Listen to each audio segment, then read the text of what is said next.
And we welcome you to episode 2, WWE Unreal, the series on Netflix. Lee Versage and Zach McGibbon. Zach, how are you? Doing pretty good, Lee. Looking forward to chatting more about WWE Unreal on Netflix. As am I, because my guy, you're yeeting right now, Jey Uso, featured in episode number 2, and the show starts off, Zach, felt kind of bad. Jey Uso trying to get in. He's in the car. He's got the camera guy, and the security guy is like, "How? I don't know who you are. Are you Mark Henry? Are you Tully Blanchard?" And finally, they let him through, as Mark Henry's going to vouch for him, I guess, behind in the car. But a moment that, happens to, I'm sure, a lot of guys, and you can't walk around expecting that everybody's going to know exactly who you are. But I thought that this was kind of terrific foreshadowing into the long-term story here. Jey Uso going to be featured in episode number 2. Yeah, I when I saw Jey Uso, I started yeeting, Lee. You know me, big fan of that yeeter, Jey Uso. That opening scene though was pretty funny with them trying to get into the building, and guys like, are you talent? Are you supposed to be here? It's like, well, the camera guy's got to pass. Mark Henry can validate for me in the back here, and remind me of that safety talk about Hard Knocks on the last episode. Remind me of the jet safety trying to get into the building, but his pass wasn't working. kept hitting on the door and trying to open it. Like I was like, oh, poor Jey Uso. He got hit with that, a version of that, trying to get in the building. So episode number 2, in the first part of it, really puts the emphasis on a place that I would like to see and things that go on in discussion, whether you like what's being talked about or not. In the writer's room, right? In the, hey, what are we going to do coming up at the Rumble? What are we going to do for WrestleMania? And a couple of the people that they were talking about, and the quote was from Triple H saying it's his job to have a feel to figure out what's happening with the crowd and to make the biggest stars as big as possible. And they got to have their feel, their finger on the pulse of what is happening. And that is their job. And that's, I think sometimes they do it effectively and sometimes they don't. But I was really excited, Zach, to get into the writer's room to figure out exactly kind of what they wanted to do coming up.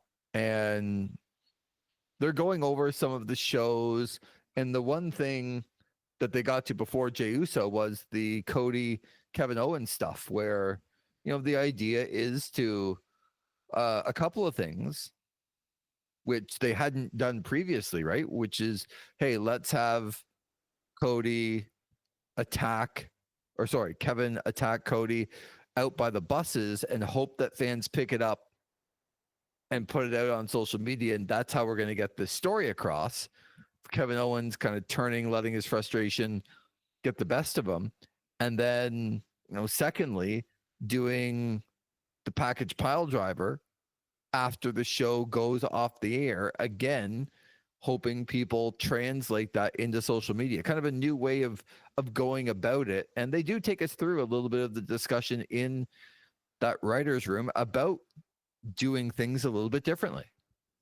Yeah, this was a highlight of the episode for sure, in terms of getting into that writer's room and learning how all these guys are kind of communicating with each other, talking with each other. They have the big whiteboard that's showing, okay, here's our plans for the next couple of PLEs, next couple of major shows that we want to do. Here's the card that we have on paper right now, and this is how we're going to build to these matches that we have set in place at this time. And what you talked about there with the Cody and Kevin Owens feud and setting that up and doing the pile driver, outside of the show, and or rather after the show ends, and doing it for the live crowd, but having the fans obviously take video of it and send it across over social media, try and do something different. That was definitely interesting in terms of how they were able to get to that process and learning more about that and moving forward on it. It was a very interesting segment there. So I think we're going to disagree. I have to tell you a little off the beaten path story here very quickly. Sure. I probably told you this before, but you just brought the name of it up for, I don't want to tell you how long, but way too long. I always thought a whiteboard was a whiteboard. Now, maybe you heard that the same listening to the podcast, but as it is correctly called the whiteboard, like the color white, or shade, because someone will get on me for that. I always thought it was called the wipe board, WIPE, like for way too long. I mean, like as an adult, like as a fully grown, maybe even not that long ago adult. I thought it was called a whiteboard because you put things on it and you wipe them off. It made sense to me. And then I always heard, oh yeah, the whiteboard. And if I said it just back to back, oh, the whiteboard, like it's almost the same. Never knew it till, like I was saying, probably longer than I should have gone along. But how long are we talking here, Lee? I would say somewhere in my 4th decade of life. Oh no. So somewhere in my 30s. Oh. And it dawned upon me like, oh, that's not good. Uh-oh. That's not good. However, they wiped them off of the whiteboard and then put them back on. So one of the people that I think comes across very well in this series, you're probably going to disagree with me, but as they're sitting in the room, a couple of people, you know, it's a boardroom. Hey, let's throw out ideas. What do we think? A couple of people throw out some very generic ideas. I'm like, really? This is the best we got? But Ed Koskey, to me, comes across very well, not only in this episode, but in other episodes as well, as one of the smartest guys in the room. And it was him that said, I'm not sure if we can go forward without using Jey Uso because he is so hot right now. And that is the first time that we see somebody kind of going in a different direction. And as we know, Zach, they used this, and Jey Uso went on to win the Royal Rumble. What did you make of all that discussion about how that went, and Triple H really kind of pulling him aside, basically telling him, without telling him, yeah, we're going with you here. Yeah, I will say, you know, just putting on the you know, critical hat and just looking at it from a neutral standpoint, the way that they built this was really well done. I thought the scene where, you know, Hunter was talking to, Hearst Helmsley was talking to people at the desk and saying, you know, all right, as of today, who's winning the Rumble? And a bunch of people said Punk. And they said, oh, well, we got Punk and Gunther set for one of the main events for Mania, and the other is Cody Cena. And then, as you mentioned, Ed Koskey, who I will say I thought in other elements of this, I was 100% on board with him. And I get his thought process on Jey Uso as well, in terms of, well, this is a guy that's, we see that he's hot right now, and it would bother him if Jey Uso is not in one of those spots. And then, of course, Michael Hayes also, you know, chimed in. Very colorful attire as always from Michael Hayes, and talking about moving forward with Jey Uso. So I thought that whole sequence was interesting. Of all right, this is you're seeing a shift in the plans and somebody going in a different approach, and the guys at the table thinking, okay, we can move forward with this. This is something that we could do. obviously, with the benefit of what we know now, I wish I was in that room and tried to yell stop and remind people who we're talking about here with Jey Uso. But I am clearly in the minority on this, so whatever. But in terms of an overall scene and developing it, is saying, okay, we've picked somebody, we've got somebody that's getting hot, and we're going to move forward with them. It was an interesting scene. Now, I do have to push back on Michael Hayes saying, well, you got to get somebody new in there. Like when you got somebody new that's fresh, that's not been there in a while, you got to move forward with it. I'm like, well, if we're going to go on that sort of technical aspect, Jey Uso has been in the company since 2010. I don't know if that's necessarily a new direction that we're going here, Michael, but I get what you're saying here when you're trying to put that over. Right. So where I thought that this was good television was there were a couple of people that were like, even though Michael Hayes said that, he did say as well that you have to wonder if Jay is ready. Like, is Jay the guy? I think they were put in a real dilemma with this, because I applaud them for thinking outside of the just Roman Reigns, John Cena, CM Punk, people that have just always been there before and are going to be there again, to try to look at this and go, hey, is there somebody else that we can thrust up into that spot? So the answer was yes, and I applaud them for that. And you could see a little bit of hesitation,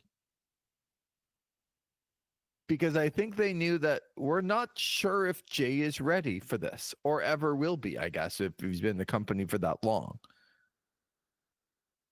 Triple H pulls him aside and says, we're going to put a rocket on your ass. And Jey Uso's like, I got you. He gets it. Triple H is like, yeah, he totally gets it. But you could see that there was just this little bit of hesitation, which I thought was really interesting, because it was almost like, guys, we think this is the right way to go. And maybe it is the right way to go with almost anybody else, but is Jay ready? Is Jay able to be that person? I just thought that was so interesting with the way that things have played out. They go and they talk about the Rumble and the way that it sort of, like, if people don't know what the Rumble is.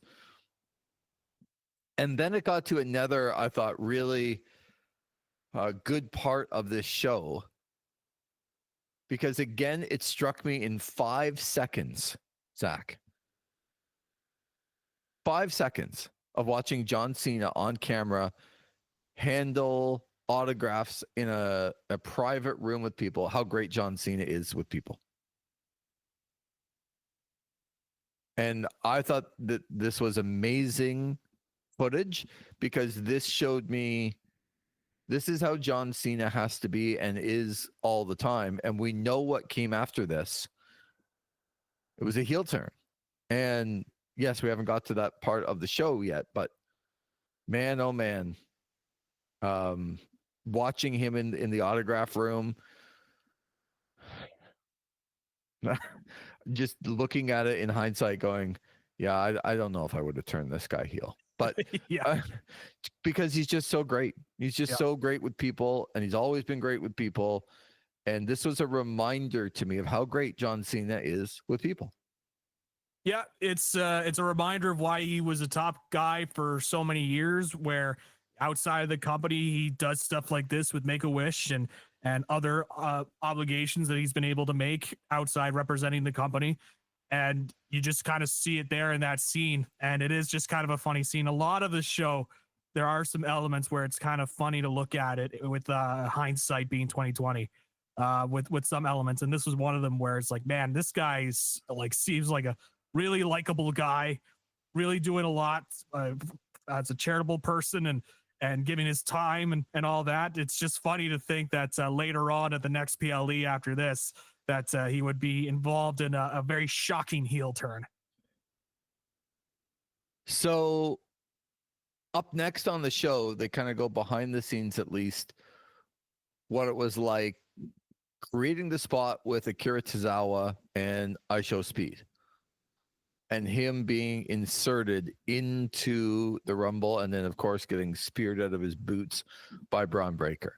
How did you like or not like this whole scene of the way it went down behind the scenes with inserting celebrities into the Royal Rumble? Well, it's funny, like it was funny just kind of going back in time with this, because I just remember in real time when they were trying to play it off like, oh, this was also sudden, this was also shocking, but I guess it wasn't as shocking because they had a music and graphics ready to go for him to run out there into the Rumble. So there were elements of that. It's like, you could have done a better job making this seem a little bit more instant and unexpected. And just kind of looking at it through it here, they talked about having it be trying to reach out to social media and trying to do different ways of doing that. I wasn't as like enthralled with the scene. I don't think it just kind of reminded me of how kind of goofy it all was, other than of course Braun Breaker just spearing the absolute bejesus out of I Show Speed, and then the stuff afterwards where they showed the gash that he had on his leg, and Logan Paul looking at it like, oh my god, like that was unreal. Like some of that stuff was interesting, but the actual making of it was like, it didn't hit me personally. So I agree with you. I thought that this was goofy. Yeah.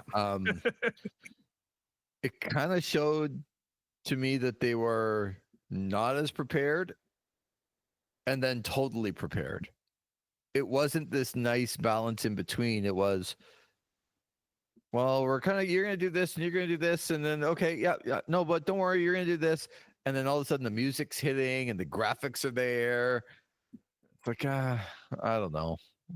It didn't hit with me. Yeah. And the behind the scenes didn't add to it either. Again, one of the things, and I'm having a hard time coming together with this, so maybe you can help me. Sure. So I'm a big proponent of, on these reality shows, the more vulnerability that you can show,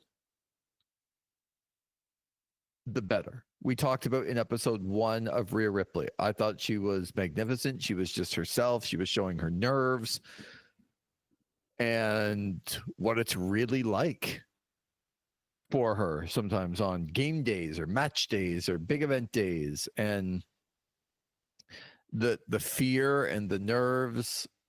I felt like I spent a day with Rhea Ripley and I got exactly what she was going through. And then in the end, she's a big star. I'm having a hard time juxtaposing that with what Jey Uso came across like in this episode, because I also thought that he showed vulnerability. I also thought that he showed, his nerves, all the things that Rhea Ripley did. And I felt a little bit more real life when I was watching Jey Uso. The difference is, and this isn't about hindsight, this is about, I don't know if Jey Uso's ready. This is about, I know Rhea Ripley's a big star because she can turn it on. And I don't know what it is about Jey Uso that I don't think that he can. And the behind the scenes stuff made me think even more that he can't. Do you know what I mean? And I guess that's good as a viewer to figure out, okay, they're being real, and Rhea Ripley is able to step up to the plate, and Jey Uso maybe not as much, and that's just the difference in human beings. And good for Jey Uso for putting himself in the spot of being vulnerable.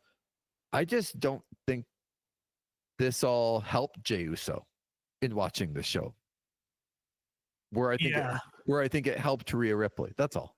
Yeah, I think it just kind of goes back to, like what you mentioned, there was this showing of sort of vulnerability with Jey Uso, but I think it also goes to show the personalities that both of those people have, in the case of Rhea Ripley and Jey Uso. And I think that's where it can kind of differ, and why, like with Rhea Ripley, as you mentioned, I think once the bell rings and she's out there and she's in front of a crowd, she could turn it on and be that Rhea Ripley character when she needs to be. When it comes to Jey Uso, I think that there is this sort of, and that's it's funny how it's kind of also translated on screen in my mind, is that yes, he's got the crowd that's chanting and going over, but there's always been this thing with Jey Uso that once the bell rings, there hasn't been much of that connective element to him as you would see with other wrestling stars. So I think it's kind of, that's where you see the translation off screen as well, where I think there's just this thing that's kind of missing when you're watching it, because they obviously put him over at the Rumble. They did the scene where, you know, Cena says this is his moment and all this stuff, right? And it's supposed to be one of those deals where you come away feeling like, all right, they've pushed this guy, they're taking him to that next level, they are going to move forward with this push, and look at the reaction they got. But there's just something missing about it when you see it through this Unreal lens, where it's like, there's something missing here. Right. That's it's not 100% there, unlike what you would see with Rhea Ripley. And at the end of the show, everyone's congratulating him, and they cut to Cody. And Cody says, you got to hold on to it once you get it, because it can go away in the snap of a finger. And I thought, man, again, they're kind of setting up what's going to happen here.